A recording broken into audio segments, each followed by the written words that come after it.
SSVGR news కి స్వాగతం. వాళ్ళ టూలెట్ బోర్డు పెట్టున్నావు. మీ వాళ్ళు ఎంతకు రెంట్కి ఇస్తావు నాయనా? ఏంది బాబు ఇవ్వట్లేదు? బోర్డు ఎందుకు పెట్టావు టూలెట్ అని?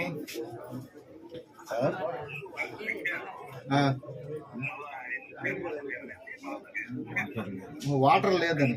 వాటర్ ఉంటే ఇస్తావా? మన ఇప్పుడు ఒక్క నిమిషం బాబు, మన కాదు బాబు, నువ్వు ఇప్పుడు వాటర్ ఉంటే ఇస్తావా? ఇచ్చేదేం లేదా? ఎక్కడ మీ ఇల్లు బాబు? ఏ ఏరియా మీది? మీది ఏ ఏరియా? మీ పేరు ఏం పేరు బాబు అంటాను.